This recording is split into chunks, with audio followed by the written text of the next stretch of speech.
E aí, já pensou em ganhar muito dinheiro com um canal de corte igual esse daqui que você está assistindo? No primeiro link da descrição temos um aulão para você que quer começar um canal de cortes e faturar muito aqui na internet. Também teremos planilhas que irão te ajudar na hora de organizar a produção do seu canal. Tá esperando o quê? Um psicopata, ele necessariamente apresenta esses traços ou ele pode ser um psicopata inócuo? Não, aí vamos lá, Igor. Psicopata não é doente mental. A palavra é ingrata, porque psico vem da mente. Pata, doente, né? Então seria doente mental, mas não é. O psicopata é bem diferente de todo o resto. O psicopata é aquela pessoa que nasce com o sistema límbico desconectado. O que significa isso? Ele não tem emoção, ele não tem empatia, ele não tem sentimento de culpa. É como se fosse... Parece uma combinação explosiva, assim. Principalmente a falta do sentimento de culpa, né? É, porque imagina, Total. você não tem o deitar no travesseiro e falar, putz, eu acho que o que eu fiz não foi legal. Não, vai sair pra comer um hambúrguer. Exatamente. Aconteceu agora. Aquele rapaz que matou o cara do jiu-jitsu. Sim! Descobriu-se... Você soube o que aconteceu? Descobriu que ele deu um tiro no cara... Foi para uma outra casa noturna, ficou lá horas, gastou $1,5 pau, R$1.500, arrumou uma menina lá, foi pro motel, transou com a menina a noite inteira e depois foi para casa. Como se nada tivesse acontecido. Eles são assim. É como se fosse uma inteligência artificial. O outro não representa nada para ele. O outro é um objeto de uso que ele sempre vai usar para ter status, poder ou diversão. E se puder juntar isso tudo, melhor ainda. Não necessariamente os três de uma vez, mas ele vai querer isso. Então, psicopatia, se você for resumir, é incapacidade de amar. Tá. É de se importar com o outro. Total. Mas esse cara, ele pode só ser um cara que fica no quarto a vida dele inteira. Ele não necessariamente se torna um assassino. Não. O psicopata, ele tem leve, moderado e grave. Tá. Por exemplo, estelionatário do Tinder. Vamos lá. Ou estelionatário, qualquer. Você acha que ele não é um psicopata? Não sei. O golpista do Tinder, O você chegou a golpista. ver? Não vi. Que ele o usava filme. as moças e... Não, eu sei qual é da história e tudo Então, mais. o que acontece? O que ele faz com todas as mulheres? Ele usa, abusa e joga fora. É isso aí. E uma Isso bancando é a outra psicopatia. ainda. Né? Exatamente, um bancando o outro. Conta as histórias tristes, porque todo psicopata conta uma história triste. Né? Tipo assim, ele foi abandonado, a ex-mulher roubou e tudo mentira. E o que a gente faz quando a gente sente pena de alguém? Fica vulnerável.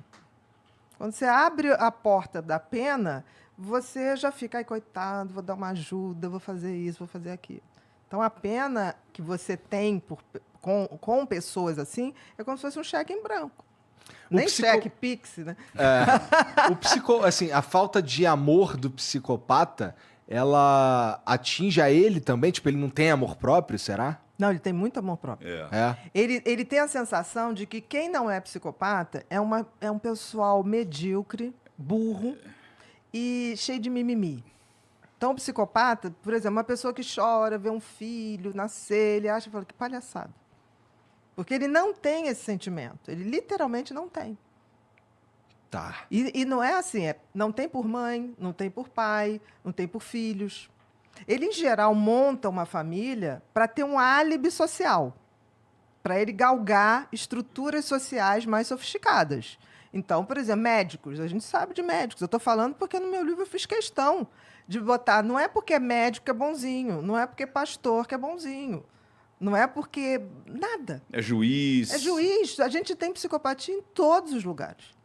Em todos os lugares, em todas as profissões. Porra, CEO, 4% é coisa pra caralho, Bia. Mas tu tá veja assustando bem, ele. 4% entre leves, moderados e graves. Grave, que aí a gente vai para aquele que mata, ou aquele mais grave ainda, que mata ritualizado, que é o serial killer. O serial killer, ele é necessariamente psicopata.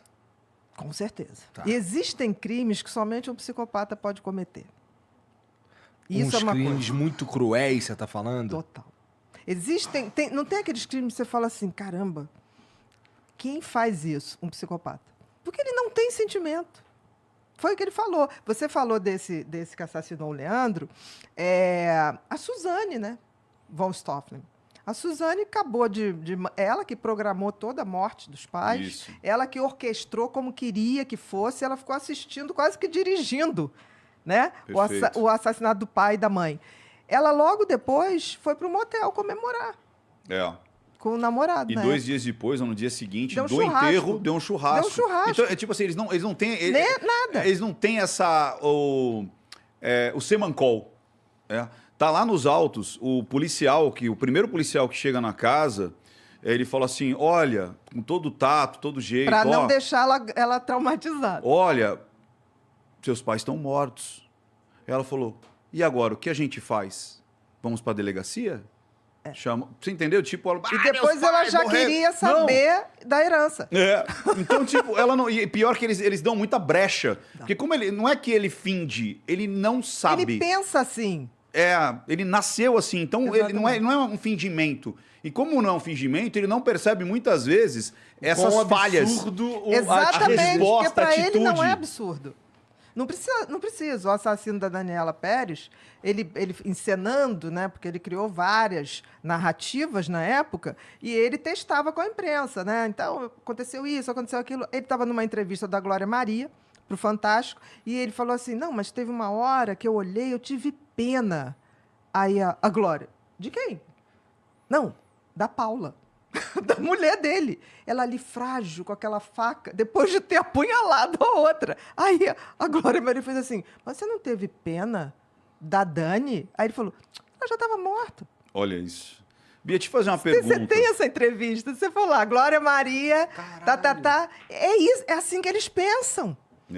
Não é nenhuma coisa assim que Mas eles pensam. você acha que quando ele estava testando, isso é uma pergunta bem interessante, porque muitas vezes eu recebo as pessoas falando assim, não, foi diagnosticado com transtorno antissocial, ou borderline, ou então narcisista, ou a pessoa tem o transtorno obsessivo compulsivo. Não é estanque, né?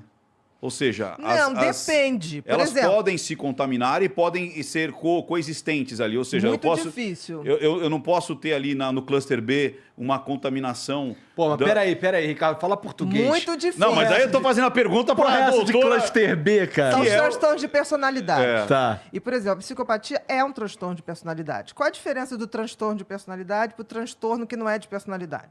Como o nome diz, transtorno de personalidade é a sua maneira de ser. Então, é uma coisa que você não ficou doente. Você sempre foi assim. Você só foi manifestando aquilo. Então, a psicopatia é um transtorno de personalidade onde você tem 100% de razão, 0 emoção. Então, é esse coisa. O cluster B, você também tem o transtorno de personalidade borderline. O borderline é o oposto. O borderline pode fazer muita besteira, mas ele faz por excesso de emoção, porque ele é 100% emoção, 0 razão. Por que esse nome Explode, por que o nome é borderline? Borderline porque é como se fosse na borda. E durante muito tempo, a gente tinha o borderline, porque o borderline ele tem uma convulsão de emoções, que ele não controla.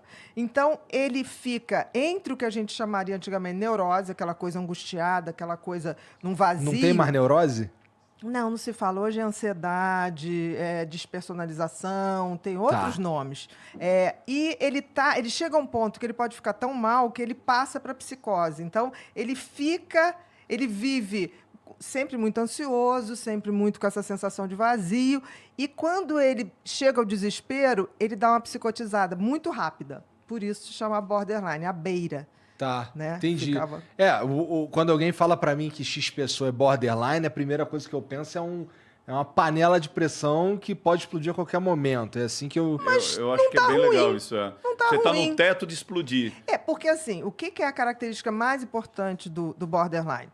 Uma instabilidade enorme, porque é uma pessoa que, tipo assim, primeiro que ela não consegue, como é que eu vou te dizer? Ser ela. Ela vive em função de alguém. Putz. É como se tivesse um grande vazio existencial. Então, essas pessoas desenvolvem dependência afetiva pelo outro. E aí, elas começam desespero para não perder o outro, porque perder o outro é se perder. E aí, o que acontece? Elas vão ao desespero. No desespero, por exemplo, geralmente ocorre quando termina algum relacionamento. Aí elas começam a obsessivamente querer aquele relacionamento, recuperar. Aí é um cara que tatua o nome no rosto de outra pessoa. Exatamente. Entendi. Não, o que tatua nem tanto, é mais obsessão. É mais obsessão. Mas, por exemplo, o borderline é aquele que, tipo assim, vai fazer escândalo na porta da pessoa. Vai até se colocar em risco. Vai né? se colocar em risco, vai... Eu tinha uma paciente que ela entrou pelo prédio do ex com carro blindado. A portaria foi abaixo. Meu Deus. E eu descrevo isso até no livro Mentes que Amam Demais, que é sobre borderline. E aí foi tão interessante que eu estava correndo na praia, isso era véspera de um Natal.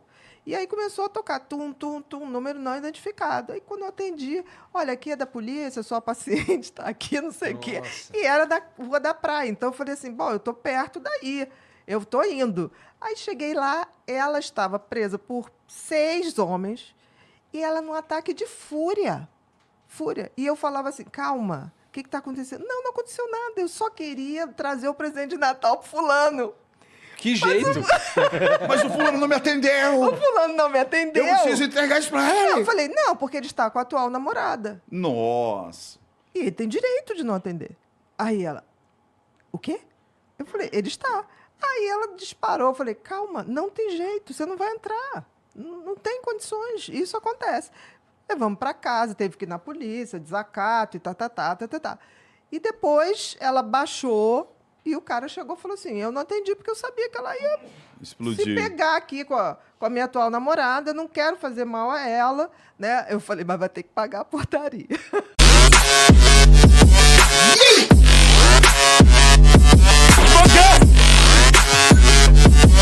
Yeah.